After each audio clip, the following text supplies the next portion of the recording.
Hola, 5432. En 8 segundos vamos, abogada.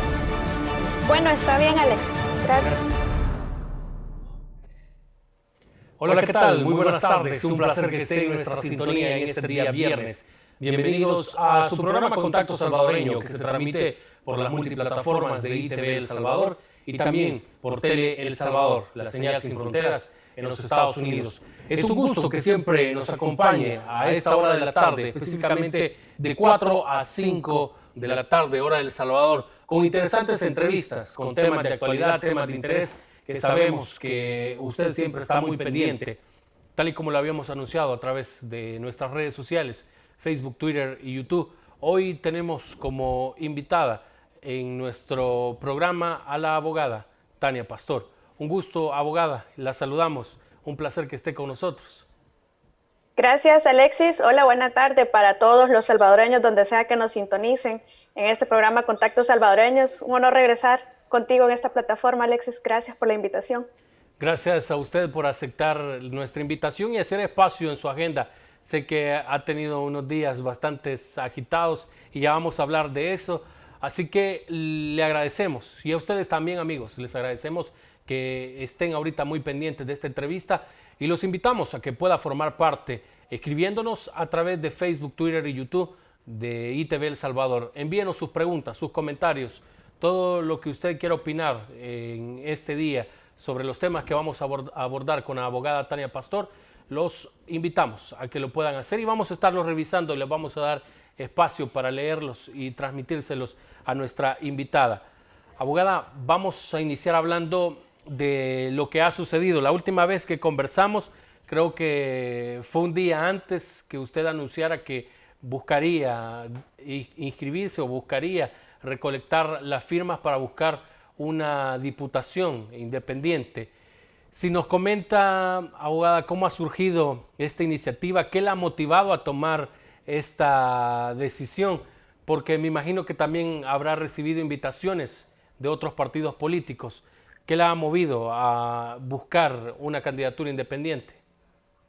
Sí, Alexis, de hecho, fue una decisión, yo lo comentaba al inicio, fue bastante difícil porque en realidad, por lo menos personalmente, no tenía aspiraciones a cargos públicos. De hecho, yo lo mantuve siempre en mi perfil y lo borré hasta muchos días después de haber anunciado mi decisión, que tomamos una decisión en familia con mi esposo y toda mi familia.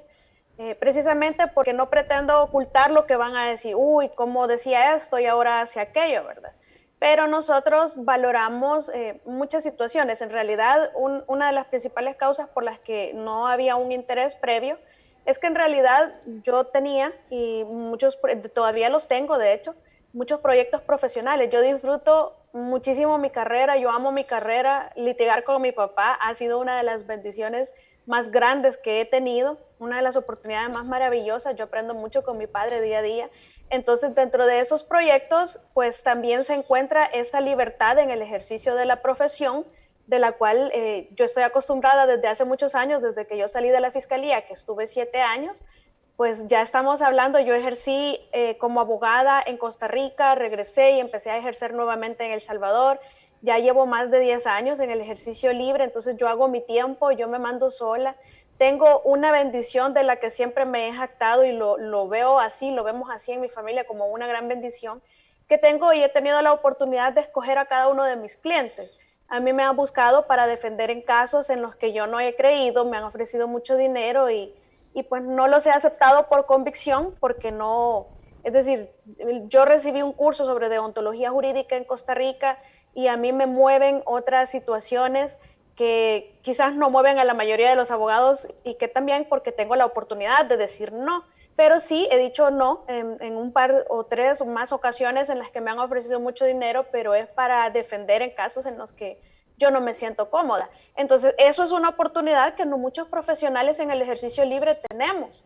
En realidad es una oportunidad que también iba incrementándose. En mi caso, yo me estaba proyectando mucho en medios, mi imagen estaba creciendo bastante y me buscaban todavía mucho más. Entonces, estaba en una carrera en ascenso, con una imagen muy bonita, muy dueña yo de mi tiempo, de todos mis casos, seleccionándolos, y es una zona de confort o una zona de comodidad de la que es difícil salir. Pero entonces uno se va involucrando poco a poco. Yo fui sintiendo esa responsabilidad que la gente que me escuchaba en mis entrevistas, que leía mis opiniones en redes, yo fui sintiendo cada vez un compromiso más grande, un compromiso más grande. Luego entré a grabar plataforma todos los viernes y tengo que preparar algo porque a mí no me gusta llegar a una entrevista y que me pregunten cosas y decir lo que se me ocurra, opinar. A mí me gusta si me dicen, a veces no me dicen sobre qué son los temas, a veces sí. Entonces, si yo sé que voy a tratar un tema en una entrevista, pues yo intento prepararme para no llegar a opinar en el aire ni tampoco a inventar cosas. Y si no la sé, pues lo admito, yo no tengo problema con decir no sé algo. Pero esa situación, entonces ese compromiso fue creciendo y llega un momento en el que como familia también nosotros cuidamos y disfrutamos mucho de nuestra privacidad. Ese era un factor enormemente importante para no incursionar en la política porque en realidad se pierde mucha privacidad. Pero tomamos la decisión, valoramos todos y en realidad salir de esta zona de comodidad es una decisión difícil. Yo lo veo como un sacrificio que va a tener su recompensa más adelante. No lo veo como nos tienen acostumbrados nuestros políticos a verlo, como que tener un cargo público es un hueso. Para mí eso no es un hueso, para mí es un honor, sería un verdadero honor tener la oportunidad de devolverle la dignidad a un cargo público y para el caso sería el de diputado, saliendo de mi zona de confort, renunciando un poco de mi privacidad, renunciando un poco de mi libertad, porque creo de verdad que tengo la experiencia y sobre todo tengo la voluntad de aportar a un cambio transformador. Y cuando yo hablo de esto es porque a mí me motiva en ingresar a la política la ayuda, un verdadero servicio público, pero sobre todo ingresar a la política yo lo siento y lo vivo diferente. Yo no quiero venir a hacer más conflicto o a crear más controversia, sino que vengo con la idea, pero muy segura, de que yo puedo convencer a todos mis compañeros y colegas que si yo llego a ser diputada, por ejemplo, yo los puedo convencer que podemos dignificar el cargo, enseñarle a la población qué significa ser un verdadero diputado del pueblo, trabajar para la gente de verdad más vulnerable, sobre todo que han sido los más olvidados, porque a mí me parece curioso que las leyes como están diseñadas ahora y viendo lo que se avecina o percibiendo lo que se avecina en las elecciones, que muchos de los que han estado por más de 30 años van a salir, se les van a ver la situación desde el otro lado de la moneda, porque van a ser ellos los gobernados, entonces se van a dar cuenta que las leyes que han hecho y las leyes que no han hecho son en contra de las mayorías y son en beneficio de los que están gozando de cargos públicos, pero no lo van a entender hasta que no sea en pellejo ajeno. Entonces, eso me motiva y nos motivó bastante, fue una decisión de grupo familiar y por eso es que yo estoy convencida que hay que ingresar a la política con una mentalidad diferente, porque si yo vengo y después, digamos, yo me logro inscribir como candidata y empiezo a hacer campaña atacando al prójimo, entonces lo que yo estoy buscando es llegar a la asamblea para generar conflicto, para hacer una oposición torpe, y me refiero torpe a ser entorpecedor de proyectos para la población, y eso es lo que hay que precisamente cambiar. Hay que criticar, pero con el ánimo de construir, porque todos sabemos que hay una mejora continua que debe de ser buscada siempre en todas las áreas de la vida. Abogada, ¿cómo ha sido este proceso? ¿Cómo ha tenido obstáculos al momento de solicitar los libros al Tribunal Supremo Electoral para la autorización que le den ellos? Yo revisaba sus redes sociales y veía que había tenido un poco de complicaciones y había tenido que hacer varios procesos para poder iniciar la recolección de firmas. Sí, debo de ser responsable y además reconocer que vine tarde, porque yo no tenía en realidad intenciones de participar. Entonces, cuando nosotros nos reunimos y decidimos, fue primero la fase de buscar quién iba a ser mi suplente. Tenía y siempre he tenido la idea de buscar a alguien que trabaje conmigo. Y resulta que la persona que yo llevaba como candidata originalmente, que es el licenciado Abelino Chicas, participó en las internas de Nuevas Ideas como aspirante a candidato. Entonces, después de eso, él no queda en las internas y yo buscando a mi candidato voy y le pido le pido que me acompañe en el proyecto porque lo conozco desde hace muchísimos años y conozco todo su currículum, una persona muy digna de confianza y un gran profesional en quien también yo tenía mucha confianza y tengo. Entonces, él acepta acompañarme. Entonces, incluso yo le pregunto que si no es problema porque él está afiliado. Es decir, yo conocía toda la situación en la que él se encontraba y no, formamos el equipo, hicimos la solicitud, pero entonces cuando yo voy y presento mi solicitud, aquel creo que fue 19 de agosto o 20 de agosto, a partir de mi solicitud, el Tribunal Supremo Electoral cambió la metodología que venía dándose con los candidatos no partidarios y empieza a solicitar informes previos a varios candidatos. Dice, a los que faltan y a los que ya se les otorgaron libros se les va a pedir el mismo informe. Es un informe en relación a si pertenecen a partidos políticos y si participaron en las internas, que es algo que no existe en el reglamento, que no existe en el decreto 555, que es el que regula la participación de los no partidarios en la Constitución ni en la jurisprudencia.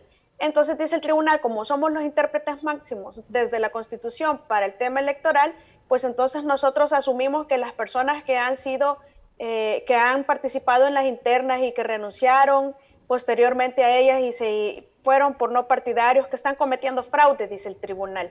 Y dice el tribunal que es un fraude similar al de Tony Saca, a cuando Tony Saca se apartó de las sociedades de su familia, de las empresas de su familia, porque me parece que eran concesionarias del Estado cuando él intentó reelegirse para presidente, y hay una prohibición allá por el artículo 156, ya no recuerdo exactamente cuáles son los requisitos para ser presidente de la República, que además remite al 127 de la Constitución, en donde unos ordinales, el sexto me parece que era, o el cuarto, se establece que no pueden no pueden ser presidentes de la República las personas que sean contratistas o que tengan licitaciones con el Estado. Entonces, dice la sala, este señor se separó de sus empresas con el objeto de defraudar la Constitución para poder ser candidato presidencial.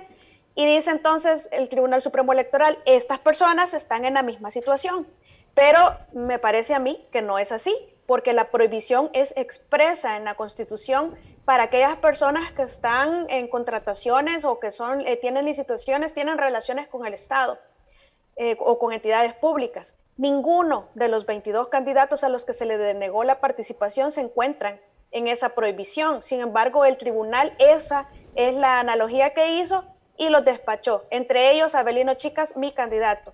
Estamos hablando que para esto se tomó desde el 19 de agosto hasta, bueno, se demoró mucho tiempo, muchísimo más de las 48 horas que da la ley, pero por la pandemia mencionaron ellos que, bueno, que habían retrasos. Entonces busco yo otro candidato, siempre intentando ser alguien que ya no me fuera a pasar lo mismo que me había pasado antes, con lo que no estoy de acuerdo, pero que además fuera una persona que tuviera credenciales, alguien con quien se pudiera trabajar, que tuviera experiencia y muy buenas recomendaciones. De las personas conocidas, pues yo ya había recorrido algunos y por diferentes razones no habían podido acompañarme. Entonces Milena me ofrece a su candidato suplente y pues ahí estamos en este momento con Jorge Juárez, que nos dieron los libros. En realidad hubo un poco de tramitología extra, digámoslo así, pero el tribunal al final del día nos entregó los libros porque a él en su trámite con Milena le habían dicho usted sí, pero ella no, y en mi caso me habían dicho usted sí, pero Avelino no. Entonces conformamos nosotros esta dupla, él ya trae la experiencia de ser diputado suplente y nos conformamos como equipo, nos dieron los libros y estamos en la parte de recoger firmas. ¿Cuántas firmas tiene que recoger? ¿Hasta cuándo tiene? ¿Y cómo ha sido el proceso? ¿Cómo ha visto a la población salvadoreña abocarse a darle su firma? Le pregunto esto porque para los candidatos independientes o las personas que aspiran a ser candidatos independientes, algunas reformas que se hicieron desde la misma Asamblea Legislativa han dificultado todos los procedimientos para poder inscribirse ante el Tribunal Supremo Electoral. Nuestra situación es muy curiosa porque no existimos en la Constitución. Yo por eso he hecho relación muchas veces que nos gobiernen a punta de jurisprudencia es peligroso, porque cada sala que llega constitucional puede cambiar la jurisprudencia en detrimento de derechos, aunque eso esté prohibido, pero puede darse, si los nuevos magistrados, la nueva conformación de sala piensa diferente, pues puede cambiar esa situación. Entonces resulta que nosotros, los candidatos o los aspirantes a candidatos no partidarios, existimos por jurisprudencia. Se inició todo esto a raíz de una inconstitucionalidad interpuesta, incluso, de hecho fue por el vicepresidente Félix Ulloa, y se reconoce la participación no partidaria, porque la Constitución no exige que para diputados, únicamente para diputados, uno esté como ciudadano afiliado a un partido político para poder participar. Pero si uno lee el artículo 86 de la Constitución de la República, establece que nuestro gobierno, para acceder al poder, el único vehículo admitido en nuestra Constitución son los partidos políticos, son el único mecanismo para acceder al poder.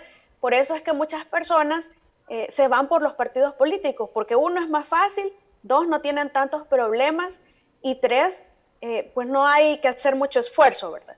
El decreto 555 nació incluso ya con muchas limitaciones para los candidatos no partidarios.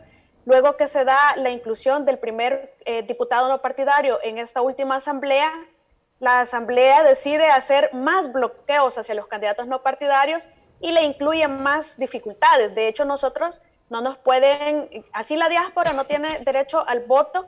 En este momento ha sido una discriminación desde el Estado salvadoreño hacia todos los salvadoreños en el exterior.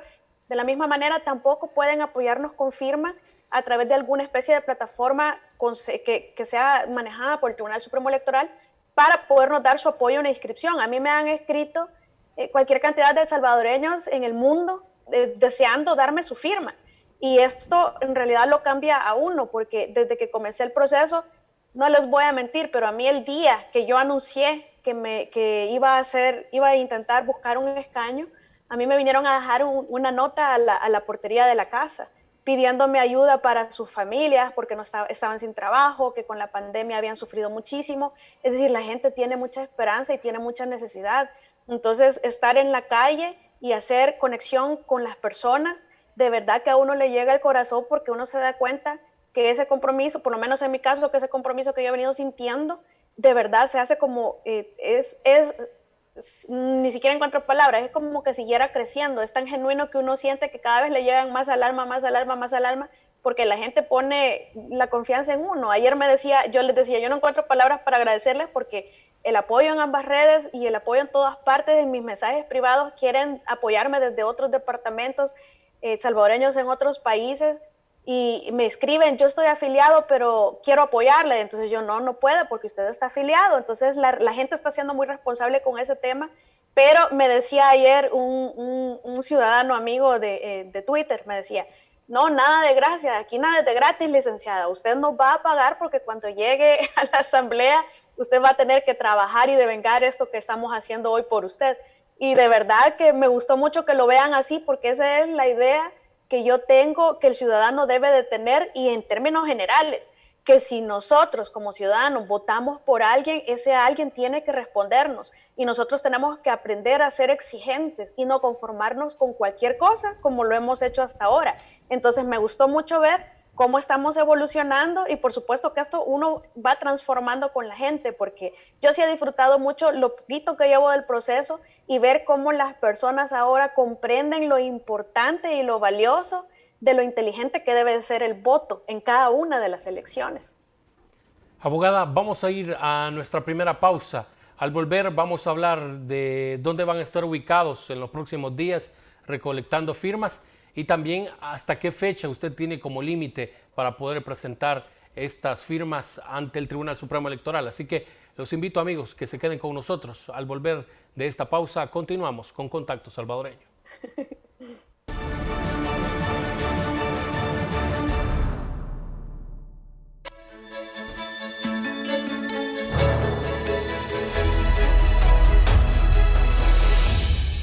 Desde que estaba en el kinder, mi mamá me comentaba, no, tú decías que ibas a ser médico, tú querías ayudar a los demás. Creo que a alguien que desde un inicio tiene presente que quiere ser médico, pues se le hace mucho más fácil el poder recorrerlo, y sobre todo el resultado al final, pues garantiza que se haga con pasión y se haga con amor. Realmente yo regresaba de mi formación en el extranjero, en el cual aprendí cirugía avanzada gastrointestinal, de mínima invasión. Entonces comienzo a realizar todas mis actividades de manera ad honorem, porque sabía que la dificultad precisamente del sistema de salud pues hace que no tengamos tanta facilidad para contratar recursos o tanta facilidad para poder dar lo necesario en insumos, medicamentos, tratamientos. Me recuerdo los momentos en que teníamos que utilizar el mismo traje de sala de operaciones porque no había para lavar los trajes de sala de operaciones, no teníamos mascarillas para entrar al quirófano, y eso comienza a contrastar la realidad. Uno quiere dar todo por ayudar a un paciente, pero también da un poco de sentimiento y de enojo, molestia el hecho de que no tengamos lo necesario para poder ayudarlos. Yo al llegar encuentro un sistema de salud totalmente descuidado, un sistema de salud con serias deficiencias desde logística, desde equipo médico, desde adecuación de infraestructura, que un sistema de salud que esas serias deficiencias habían sido acumuladas por años, pero de repente nos notifican que en enero hay un nuevo virus. Ese nuevo virus se está desarrollando en China, todos a la expectativa, comenzamos a ver el análisis, comienza a hacerse toda la evaluación y la formulación del equipo, el gabinete de salud ampliado, y sabíamos que la Organización Mundial siempre había recomendado dos cosas sumamente importantes. Retrasen la llegada del virus el mayor tiempo posible. ¿Pero por qué? Porque había que adecuar los sistemas de salud. Ningún país estaba preparado. Lo que ha permitido que El Salvador sea un referente, y creo yo que a pesar que el panorama no pintaba bien, fue el compromiso de los salvadoreños, el compromiso del personal de salud y tener el apoyo del presidente de la República para poder desarrollar todas las estrategias. Nos dieron la prioridad que representaba la enfermedad. No todos los sectores daban esa prioridad. Habían sectores que decían que pues era una gripe fuerte, que decían que era un show político, y en ningún momento eso se pasó por la mente de este gobierno. Queremos que esta administración sea recordada como la administración en la cual se le dio la solución a los problemas de salud de la población salvadoreña, se le dio el acercamiento y sobre todo se le dio las herramientas necesarias al personal de salud para poder lograr ese objetivo. ¿Estás buscando seguro de auto, personal, comercial o seguro de Workers' Compensations? General Liability en Liberty State Insurance. Estamos listos para servirte. Hablamos tu idioma. Y el idioma de los ahorros. Recuerde que le damos seguro con o sin licencia, licencia internacional o de su país. Liberty State Insurance Agency. Búscanos en 7491 de New Hampshire Avenue, Tacoma Park, Maryland, 20912. Teléfono 301-434-0101. Búscalo seguro. Liberty State, tus agentes de confianza. ¿Estás buscando?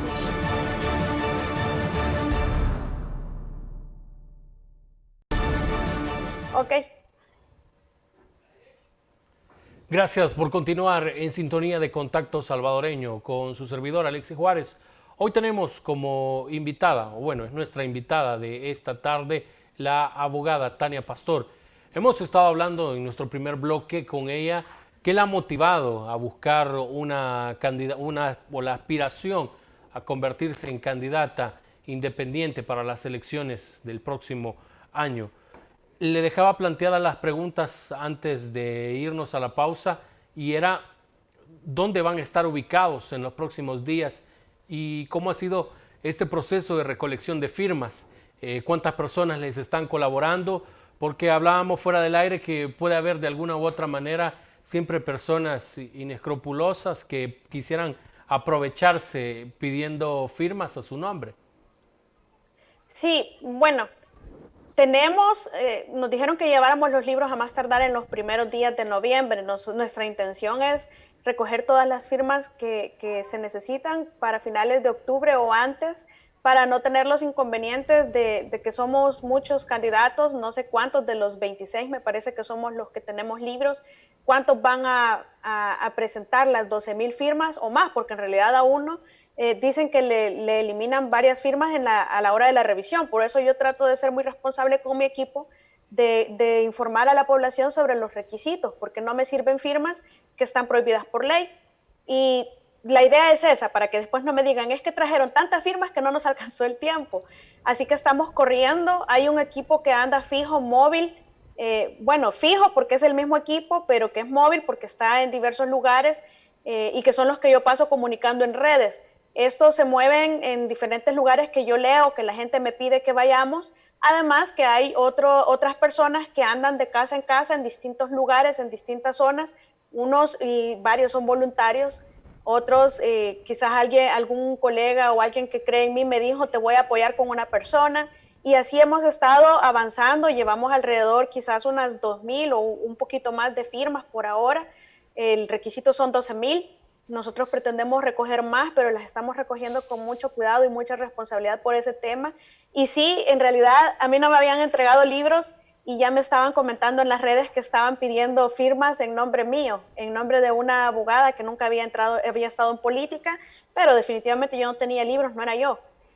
Yo no soy egoísta, de hecho yo apoyo las candidaturas no partidarias en términos generales y yo invito a la población que así como en un momento dije, ustedes que son militantes o las personas que son militantes de partidos políticos tienen una obligación y un deber cívico y patriótico enorme, porque lo que ustedes escogen al interior de los partidos políticos es lo que nos dejan a los demás votantes que no somos militantes y al resto de salvadoreños son lo que nos están dando para que escojamos a quienes votar. Ustedes eligen y nosotros los votamos. Entonces, la responsabilidad es enorme.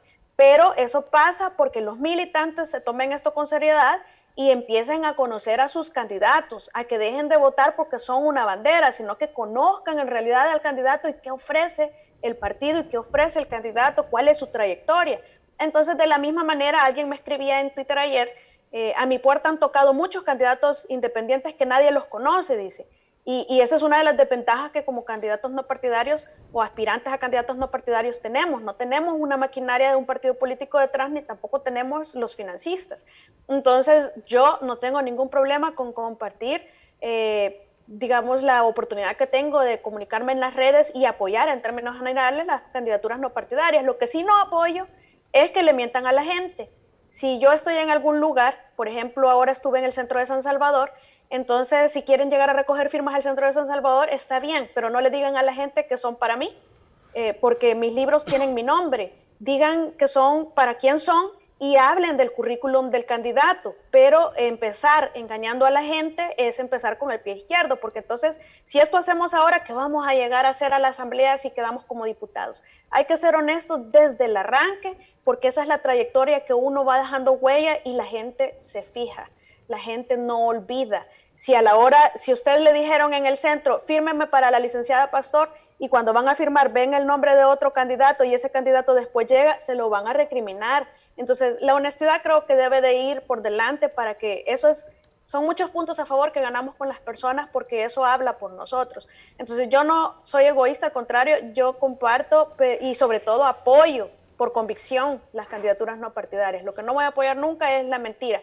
Entonces, sí, yo invito a los ciudadanos a que esa misma responsabilidad de los militantes hacia los candidatos partidarios, pues que esa misma responsabilidad se replique con los candidatos no partidarios. Si le tocan su puerta, pregunte quién es el candidato, pregunte qué ha hecho su candidato, pregunte qué ofrece su candidato, aunque no es época de hacer propaganda, pero tenemos obligación como ciudadanos de conocer a nuestros representantes, porque si no lo que va a pasar es que vamos a meter a la asamblea gente que no nos va a representar dignamente y vamos a seguir con lo que hemos tenido de los últimos 30, 40 años en El Salvador. Vamos a dejar en pausa un poco el tema de su aspiración y la recolección de libros y de firmas para convertirse en candidata independiente y vamos a retomarlo ya en nuestro último bloque. Nos vamos a meter un poco a hablar de la Asamblea Legislativa, el lugar donde usted aspira a llegar, abogada, si se convierte en candidata y la población en febrero del próximo año así lo decide. ¿Cómo ve las últimas acciones que han pasado en la Asamblea Legislativa en los últimos días? Una de las principales situaciones que se ha dado es el tema del FODES. Los diputados argumentan que el gobierno no quiere pagarles el dinero a los alcaldes y el gobierno asegura que ellos no tienen fondos porque no se los ha aprobado la Asamblea Legislativa. ¿Cómo ve estas situaciones y los atrasos incluso que se han dado en los pagos y bueno, que ya se hicieron efectivos hace algunos días en la Asamblea? Pues la situación en realidad en el país, en términos generales, está bastante complicada. Esto solo comienza y esto va a ir ascendiendo y cada vez, esperemos que no, pero parece que cada vez se va a ir complicando más porque las elecciones están ya más cerca. Ya todo, casi todo es en términos electorales en este momento y a mí me gustaría que como ciudadanos pensemos con la cabeza muy fría, que tratemos en la medida de lo posible, yo sé que es bien difícil, pero hay que hacer un esfuerzo por apartar las pasiones y que tratemos de comprender la esencia de lo que nos está sucediendo, porque hay cosas que no nos gustan, que pasan y tienen un orden de vida lógico y legal que debe seguirse, pero que no nos gusta. Y me refiero precisamente que cada acción tiene una consecuencia. Hay consecuencias con las que no vamos a estar de acuerdo por el diseño de las leyes o por una mala intención de algunos funcionarios. Por ejemplo, en el tema del FODES, si no hay dinero, yo no entiendo de dónde esperan que se les pague. Si hay dinero, pues qué mal que no se les pague. Pero eso es nada más una pequeña parte de todo lo que está sucediendo, porque aquí estamos viendo, bueno, en mi opinión, a mí sí me parece que está jugándose a poner contra la pared al director de la Policía Nacional Civil, porque se le está dando, y me refiero precisamente a las órdenes que ha desobedecido en 2 ocasiones y que debe de cumplir. No nos gusta escuchar esto, pero cuando hay órdenes que tienen un asidero legal, hay que cumplirlas. Yo por lo menos sí estoy completamente convencida que la Asamblea Legislativa está utilizando defraudatoriamente algunas figuras, pero lo que corresponde en este caso es hacer las denuncias. Yo sé que no va a hacer nada la Fiscalía, que no va a hacer nada nadie, ni la Procuraduría de Derechos Humanos, pero hay que interponer las denuncias correspondientes porque se está haciendo un uso indebido de facultades constitucionales para los diputados, porque por ejemplo, cuando conforman una comisión y se le hace un llamado al ministro de Hacienda, por ejemplo, y se le hace un llamado en un día que saben que no puede concurrir con la única idea retorcida de que como no va a llegar, entonces le voy a girar el apremio. El apremio quiere decir que se le va a hacer comparecer acompañado de la Policía Nacional Civil, eso está regulado en la Constitución, pues entonces lo voy a citar cuando yo sé que no va a concurrir. Fíjense que en los procesos penales se da la misma situación. Entonces, si usted es citado como testigo, un ejemplo, y usted no puede llegar a la Fiscalía, usted justifica. La Fiscalía da por justificado y le hace una nueva cita, que se tiene como que fuera la primera, no se le tiene por segunda porque usted justificó. Entonces, si a la segunda usted no llegó y no justificó, pues se tiene una injustificación de no llegada y se le vuelve a citar. Si usted a la segunda no justificó tampoco, pues tiene una segunda. A la tercera sí ya es con apremio. Pero usted, incluso en la Fiscalía General de la República, puede justificar. Eso no es cierto que andan diciendo que si fue citado y tiene la obligación de llegar y si no llegó, cometió delito. Mentira. Si usted tiene una justificación, hasta en la Fiscalía, hasta en los juzgados, en un proceso penal, un juez le va a valer a usted una justificación siempre que tenga un asidero legal, algo que sea valedero. Pero aquí lo que se ha tergiversado y retorcido, mejor dicho, es la palabra indicada, es el hecho de citar al ministro de Hacienda a la comisión por tercera vez en un día que sabía que no iba a poder llegar, porque estaban finalizando la elaboración del presupuesto general de la Nación para el 2021. Entonces es en realidad un mal uso de las potestades y también un acto arbitrario, en mi opinión. Eso es delito, el no tener por justificado cuando el ministro justificó. Abogada, Eso, ¿a las cuántas veces ¿sí? se puede utilizar el apremio? Tenía entendido que no había un número de convocatorias establecidas. No, a la tercera vez tiene que concurrir la persona por el apremio. Lo que puede pasar es que en otra comisión o en otra situación se le puede volver a hacer todo el mismo procedimiento. Por eso es que yo decía que se está jugando a poner contra la pared al director de la policía, porque están aprovechándose de esta potestad constitucional para darle la orden, una orden que la Constitución les faculta. Entonces, pero es con el objeto de desestabilizar, porque entonces el director de la policía sabe que el ministro está justificado, pero no le corresponde a él definir eso. Eso es lo que yo quiero que se comprenda. Hay una orden que debe de cumplirse, entonces tienen que ser más inteligentes, si ya saben que a eso están jugando en la asamblea, pues tienen que evitarlo. No se pueden estar colocando en una situación en donde la Constitución les va a dar las facultades a los diputados y los va a hacer ver mal, por ejemplo, al otro lado, solamente para que el director de la policía, y lo van a seguir haciendo con otros ministros, y cada vez que el director de policía no cumpla esa orden de llevar por apremio, es una desobediencia nueva. Deberían de reflexionar más en qué están haciendo bien ambas partes, en realidad también el director de policía, porque los funcionarios responden de forma personal por cada una de sus acciones. Y aquí hay un mandato constitucional que no se está cumpliendo defraudatoriamente, pero para eso hay que interponer las denuncias correspondientes contra los diputados que están abusando de sus atribuciones constitucionales.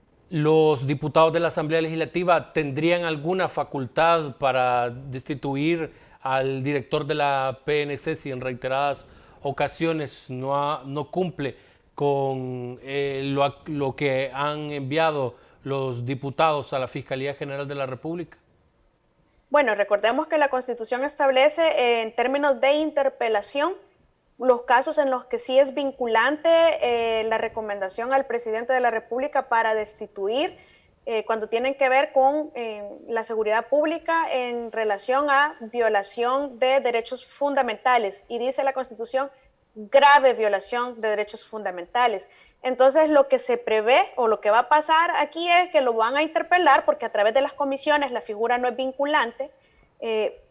Lo que va a pasar es que van a intentar que el presidente tenga que destituirlo alegando que hay grave violación a los derechos humanos para que puedan quitar al director de policía. Por eso es que yo decía nuevamente, hay que interponer las denuncias correspondientes contra los diputados que están abusando de sus atribuciones, son actos arbitrarios, que están cometiendo en realidad defraudando potestades constitucionales solamente para ordenar un apremio.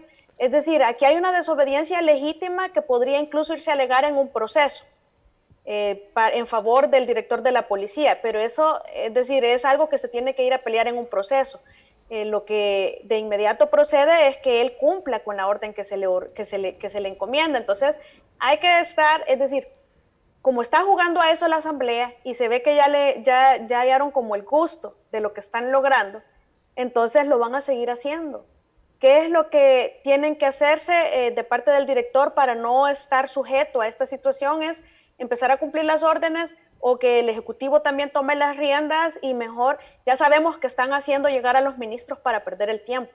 Es decir, eso no es un secreto para nadie, pero es una facultad constitucional que tiene la Asamblea.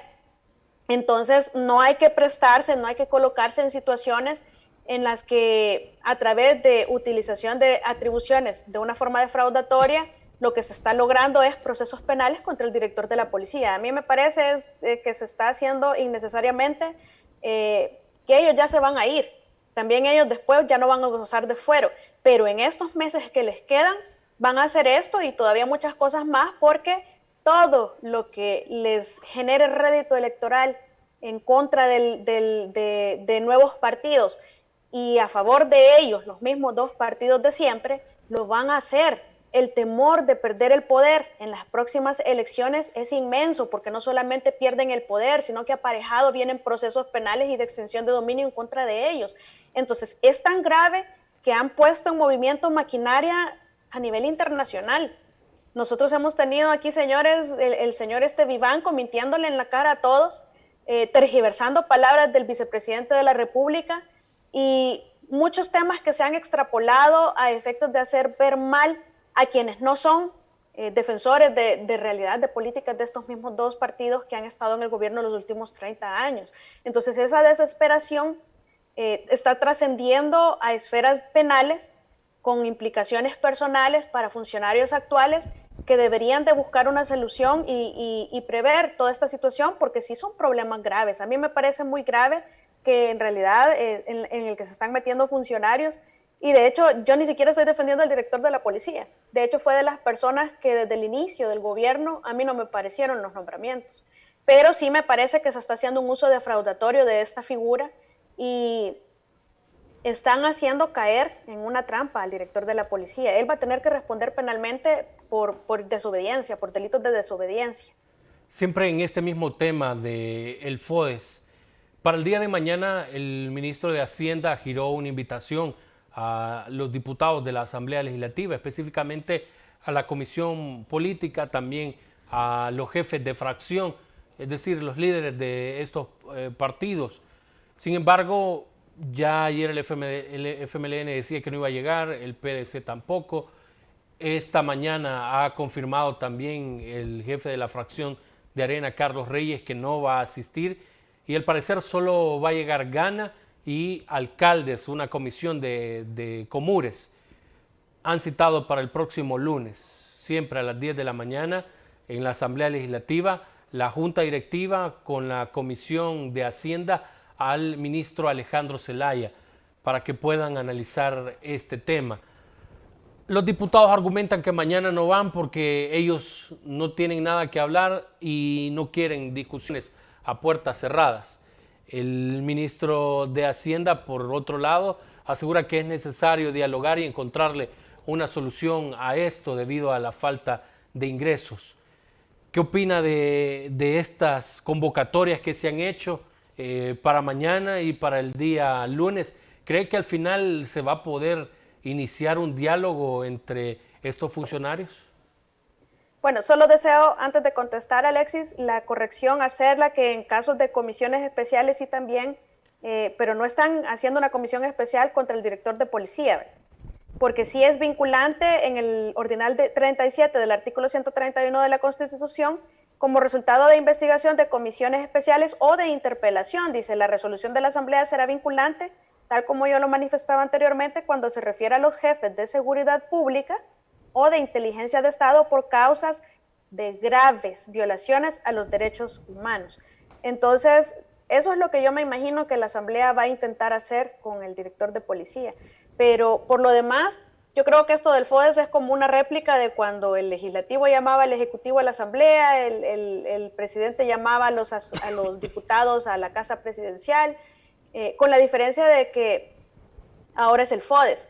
El FODES, todos sabemos, es decir, todos sabemos, ninguno podemos probar, pero son secretos a voces que se ha utilizado siempre por el activismo político y ante las puertas de las elecciones 2021, pues pareciera que es más la urgencia. Yo no quiero o pretendo insultar a nadie con esto, porque también entiendo que de FODES no se le pagan salarios a las personas, pero sí implica el desarrollo local que tristemente, a pesar de que el FODES tiene muchos años de existir, pues tampoco es que ha habido tanto, pero igual es un derecho que existe por ley, que tiene que cumplirse, y por eso yo decía, a mí me es muy difícil creer que se está reteniendo el FODES de una forma irresponsable y caprichosa.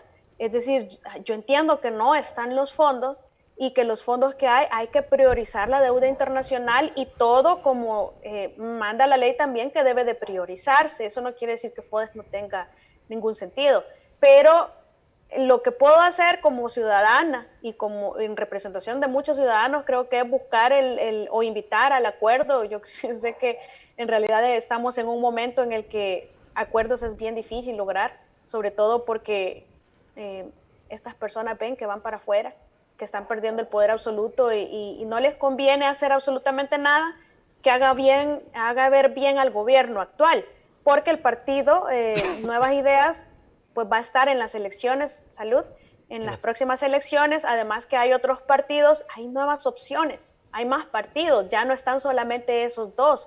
Entonces, nada que haga ver bien a personas que no son ellos, van a hacerlo. Es más, van a empezar a inventar cada vez más cosas, a crear más comisiones, van a buscar que esto siga escalando.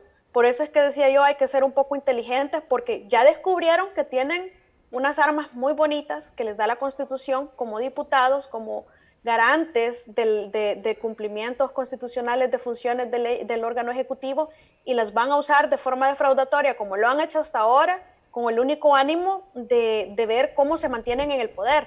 Entonces, no creo que vaya a llegar a buen acuerdo, pero esperando que sí pase.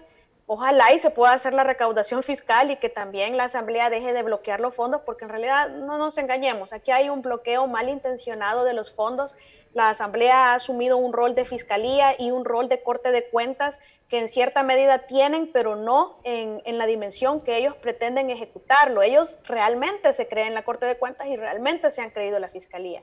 Creo que hay que retomar las funciones constitucionales de cada órgano y respetarlo, aunque estoy pidiendo demasiado porque estas personas no han respetado nunca la Constitución, pero quieren hacernos creer que desde junio para acá, es decir, en el último año y 3 meses, 4 meses, quieren hacernos creer que de pronto nosotros los salvadoreños y nuestros dineros y nuestros impuestos y nuestro bienestar, nuestra educación, nuestra salud, nuestras familias, etcétera, etcétera, quieren hacernos creer en este último año que somos su prioridad, cuando yo les puedo en este momento enunciar ley por ley, acto por acto, porque eso es una gran mentira.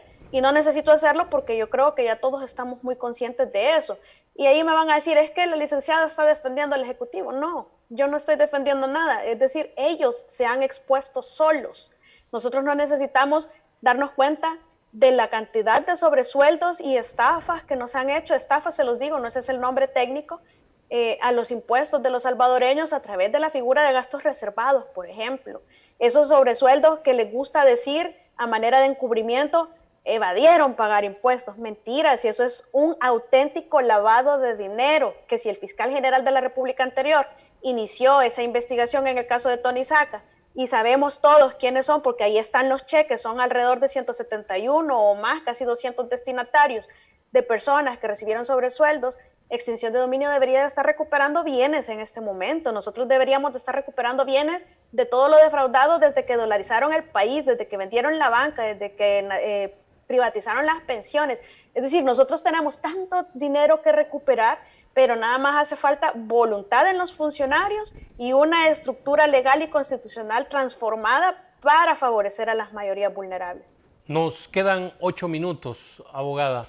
Hay 2 temas por abordar. El primero, bueno, voy a unir en un tema, vamos a hablar de situaciones judiciales. Ayer la Fiscalía, en coordinación con el Consejo Nacional de la Administración de Bienes, CONAB, han decomisado bienes por 1.4 millones de dólares contra el exministro de Justicia y también exministro de la Defensa, David Munguía Payés. Y también le quiero consultar su opinión sobre lo que dio a conocer la Fiscalía también el día de ayer, que ha presentado un requerimiento y programa una audiencia contra el candidato Walter Araujo por expresiones de violencia contra la mujer. Su valoración sobre estos 2 casos. 2 cosas rápido y puntuales sobre este tema. La Asamblea Legislativa no cumple desde hace muchos años los requisitos de cualificación técnica, profesional y personal que deben de tener los funcionarios de segundo grado, es decir, los funcionarios que escogen ellos, que eligen ellos, son elecciones secundarias o indirectas. De hecho, fueron tan cínicos en la elección del fiscal general de la República que la primera pregunta de la comisión fue, ¿y si usted no se dedica al área penal? Es decir, estaban descalificando la cualificación técnica y profesional que debía tener un candidato a fiscal general desde la pregunta 1. Entonces, ¿qué vienen a decir ahora de incompetencia del fiscal general? Aunque ahora ya no dicen nada, porque ahora está haciendo todo, pareciera, a favor de los que están en la Asamblea Legislativa y sus financistas. Entonces, desde ese momento, y yo siempre he sostenido, el fiscal general de la República no era la persona más idónea para ejercer el cargo. Y nos ha dejado, aunque ha hecho más que otros fiscales, lo ha hecho de forma muy selectiva y discriminatoria y respetando el principio de igualdad ante la ley que establece el artículo 3 de la Constitución. Por otra parte, yo creo que todos nos indignamos el día de ayer que vimos esas mansiones del exministro de Defensa. Es increíble el nivel de desvergüenza de esta gente que todavía vienen a querernos decir, estos diputados actuales, que son el gobierno del cambio, que ellos defienden la transparencia y la rendición de cuentas, que ellos defienden a la salud y defienden a la población contra el autoritarismo y todo cuanto se les ocurre por no perder el poder. Y nosotros estamos viendo 351 millones que no sabemos cuánto defraudó Funes, toda la corrupción del Chaparral, estamos viendo las mansiones de Munguía Payés, y eso que solo es Munguía Payés, pero es que son un montón de funcionarios que la sección de probidad deja vencer los 10 años porque no tienen el personal, porque no tienen la ley, por muchos factores, pero el artículo 240 de la Constitución, al inciso final, dice que después de 10 años no se pueden abrir procesos de investigación, de civiles por enriquecimiento ilícito, porque prescriben. Entonces, después de 10 años, como no declararon probidad a la entrada o a la salida y probidad tampoco los investigó, pues no remitieron a la fiscalía, no se les inició proceso y ahí hay cualquier cantidad de funcionarios actuales, eso es lo más triste, que todavía son nuestros funcionarios, que están ejerciendo sus funciones en sus curules o en sus otras oficinas como asesores y en realidad tienen mansiones o casitas o bienes parecidos a aquí en el país o afuera.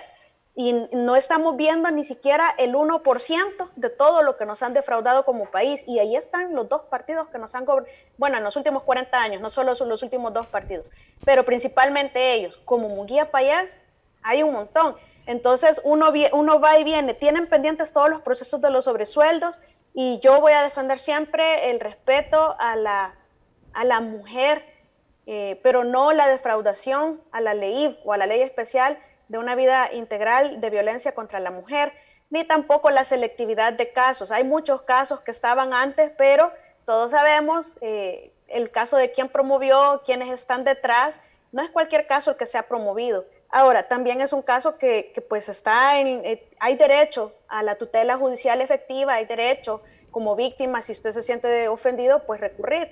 Lo que sí asombra, y bueno, no asombra, en realidad ya es común que se haga esa selectividad en los casos que se van a promover en la Fiscalía General de la República, pero eso es lo que tenemos gracias a estar escogiendo como nuestros diputados a esas personas que están ahora ahí, que la mayoría esperaríamos que se fueran, pero hasta la ley de partidos, el Código Electoral y la Constitución los protegen. A estas alturas, Arena debería estar cancelado, por ejemplo, y con todos los casos de corrupción abiertos para el otro partido igual, pero es imposible casi cancelar un partido político por actos de corrupción, es decir, se han protegido hasta en eso y desde la Constitución. Eso es lo que tenemos que ir a cambiar. Un mensaje, se nos ha acabado el tiempo, un mensaje que le quiera dejar a nuestros amigos. ¿Cómo le encuentran en redes sociales? ¿Cómo se pueden poner en contacto con usted para que puedan darle su firma? Los amigos que nos están viendo o que van a ver en las próximas horas o el fin de semana esta entrevista. Y un mensaje, le dejo abierto la oportunidad para que usted le pida a los amigos también que la apoyen en esta iniciativa que usted está buscando recolectar las 12,000 firmas para inscribirse como candidata a diputada independiente por el departamento de San Salvador. Bueno, primero me encuentran en Twitter como Tania PS, mi nombre se escribe T-A-H-N-Y-A, y en Facebook como Tania Pastor. Las firmas son para personas que están presencialmente, pueden darme su firma de forma presencial, no es por correo ni digital, de ninguna otra forma, es presencial. Es del departamento de San Salvador, de cualquiera de los 19 municipios y no deben estar afiliados a partidos políticos. Curiosamente, nosotros tenemos muchas restricciones a diferencia de los partidos políticos, pero bueno, no es momento de quejarnos, sino que intentar ingresar para hacer transformaciones.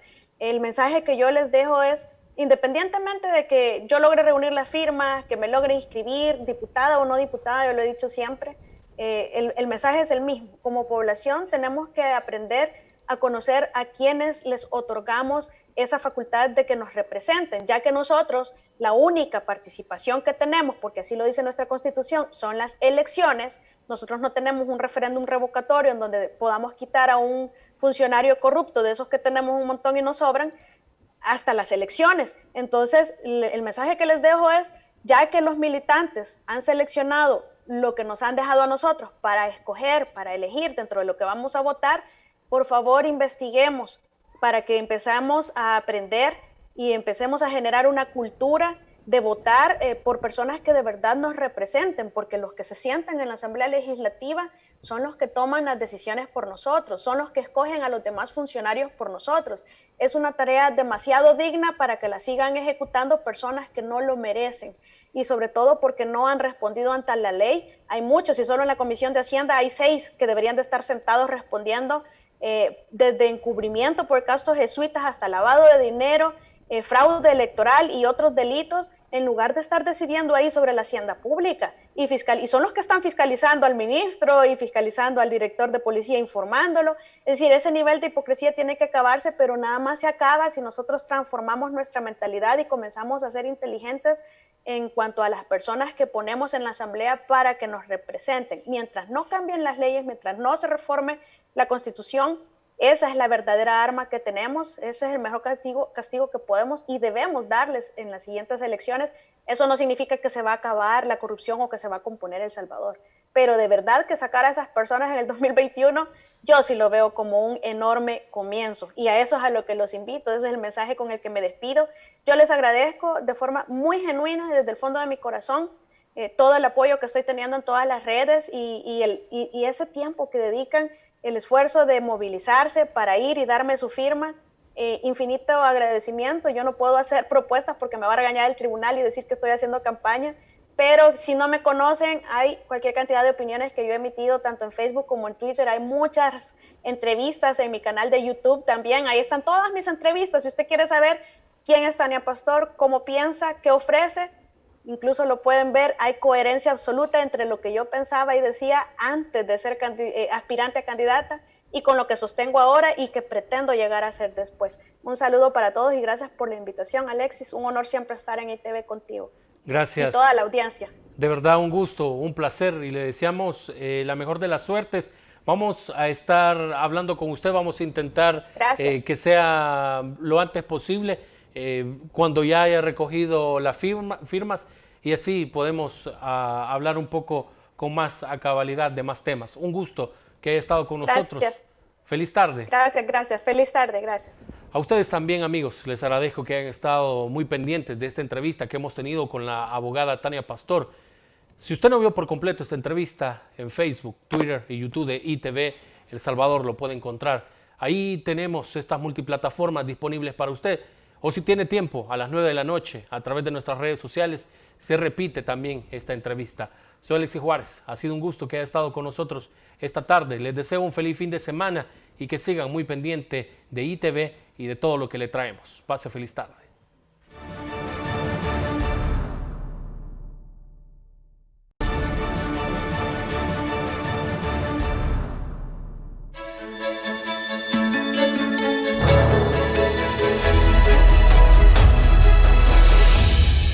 Este puente le significa a la gente un salto en su calidad de vida. Los detractores han escrito que el puente se acabó, que se lo llevó el río. Me da pena por ellos, pues, porque realmente no es esa la realidad. Pero la gente aquí que no podía pasar cuando el río estaba grande, ni siquiera en un caballo, yo vi pasar a la gente en el cable para ir a la escuela, los niños, por el cable. Imagínense, se desprende de allí un niño. Yo sentí un dolor tan grande cuando vi cruzarse la gente ahí, pero también una emoción mucho más grande cuando la gente arrancó la garrucha y tenía su puente. Había un proyecto de reparación de esta escuela, el Manzanillo. Vine a encontrar que era un proyecto tremendo porque solo era arreglar el techo, pero las paredes estaban rotas. Dije, no, este proyecto se para porque no podemos poner techo en unas paredes que no sirven. La planificación era de hacerle servicios lavables. La amueblamos, sus pizarrones y todo. Para mí, en primer lugar, dignifica a los niños. Porque tanto valen los niños del Manzanillo como valen los niños del Escalón o de cualquier lugar. Este ha sido un proyecto para ellos increíble, porque nunca han venido nadie a buscar una mejora para estas escuelas que están en lo más recóndito del país. Esa es la visión que tenemos en este gobierno, cambiar esa actitud cultural del desprecio por la virtud cultural del amor. El presidente Nayib Bukele, en su campaña, una promesa fue la construcción de un campus universitario aquí en Chalatenango. El penal está en proceso de demolición. Vamos a hacer de aquí, de este lugar, un emblema histórico. Desde que lo dijo el señor presidente, se ha empezado a trabajar en esto. Es demasiado grande y emocionante saber que las nuevas generaciones chalatecas, de Cabañas, de Santana, de donde quieran, van a tener en este centro universitario una puerta de entrada a la vida estoy segura de que vamos para adelante construyendo nuevas obras de progreso, de dignidad, de amor para este pueblo y de solución a sus problemas más sentidos.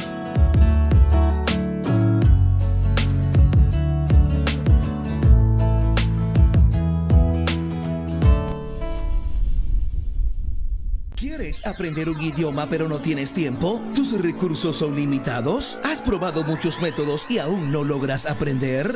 Llegó la oportunidad de tu vida. Somos University Idiomas Link, la mejor plataforma 24/7 para aprender idiomas. Ingresa a www.universityidiomaslink.com. Llena el formulario con tus datos personales o envíanos un WhatsApp al 503-791-91828 y a vuelta de correo recibirás un curso de vocabulario completamente gratis para principiantes, para que empieces a educar tu oído. Ya estamos en Estados Unidos, México, Colombia, Nicaragua y El Salvador. Recuerda, contáctanos ya al 503-791-91828. Estamos a un link de ti.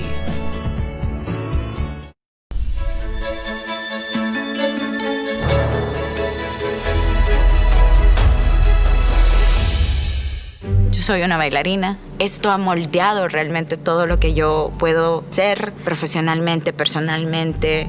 Todo el proceso creativo que uno aprende cuando estás en una coreografía es al final lo que uno termina haciendo con su trabajo. Este ministerio depende del talento humano y aún ellos estaban con una sensación de desilusión y de que ahí viene otro gobierno que nos viene a mentir otra vez y entonces va a ser más de lo mismo. Y fuimos descubriendo poco a poco que al contrario, abrazar esa vulnerabilidad de ese ministerio, de esa gestión, abrazar todo lo que no hay, fue lo que nos hizo empezar a buscar cómo lo íbamos a mejorar.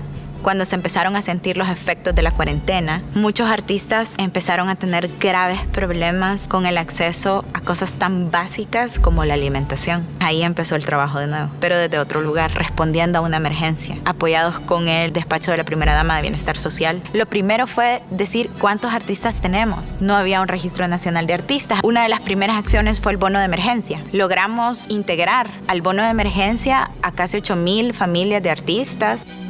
Decidimos iniciar con un proyecto junto al Ministerio de Obras Públicas y el Viceministerio de Transporte que se llama Artistas en Acción. Los artistas trabajan de forma muy peculiar con la población, suben a los autobuses, están en las paradas de buses y les enseñan sobre la importancia del cuidado y del uso de todas las medidas de bioseguridad, con el objetivo atrás de empezar a inyectar un poquito de gasolina, digamos, a este sector que se vio duramente golpeado. El proyecto de la biblioteca no es solamente para hacer un edificio moderno en el centro de San Salvador. El verdadero valor de la Biblioteca Nacional es que va a ser un centro de convivencia, que va a ser un lugar en donde todos vamos a poder llegar a aprender, pero también a disfrutar, donde habrá, por supuesto, una agenda cultural también muy propia para el centro histórico, pero también un modelo de gestión que luego vamos a ir trabajando en cada uno de los centros históricos que hay alrededor del país. Joya de Serén es nuestro patrimonio de la humanidad reconocido por UNESCO y ahora estamos trabajando en él para reformarlo. Estamos mejorando toda la museología, toda la museografía del espacio, también para poder preservar mejor lo que ahí tenemos. Es nuestra Pompeya de Centroamérica, es único. Nos da una radiografía bien bonita de cómo era la cosmovisión. Joya de Serén es de las cosas importantes que este año vamos a poder entregarle a la población. Lo que nosotros estamos haciendo es una gestión cultural del país. Estamos trabajando con cariño, pero también vamos a tener un registro nacional de artistas. Vamos a poder ayudarles a que accedan a vivienda, a que accedan a mejores oportunidades de trabajo, a becas, a intercambios culturales, a residencias artísticas dentro y fuera del país. Eso es quizá lo más importante y eso es lo que vamos a dejar el camino iniciado porque es un proceso y probablemente nunca vamos a parar de mejorarlo.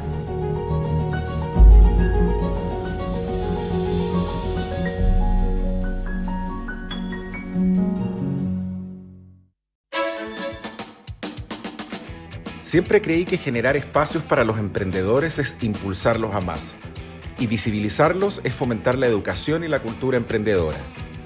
Creo que quien no tiene un propósito en la vida no tiene una motivación, y si no tienes motivación, no existe una razón para emprender.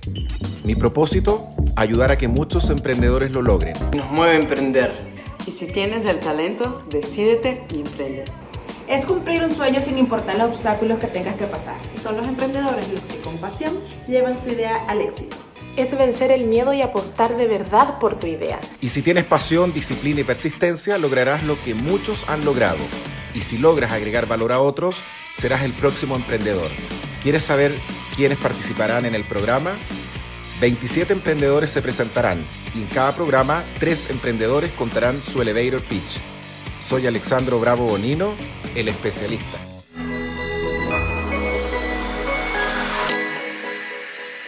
De auto, personal, comercial o seguro de Workers' Compensations, General Liability en Liberty State Insurance. Estamos listos para servirte. Hablamos tu idioma. Y el idioma de los ahorros. Recuerde que le damos seguro con o sin licencia, licencia internacional o de su país.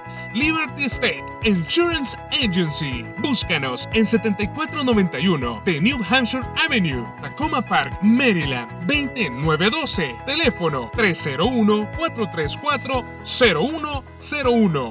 Búscalo seguro. Liberty State, tus agentes de confianza. De todas las cosas que has soñado, hay una que sobresale: tener tu propia casa en El Salvador. Cumple tu sueño en Quintas del Bosque, a 15 minutos de Santa Tecla. Amplios espacios interiores y zonas verdes. Infórmate al 503-2223-3047 y en Estados Unidos al 631-609-8707 o ingresa a nuestras redes sociales. Residencial Quintas del Bosque, tu casa para toda la vida.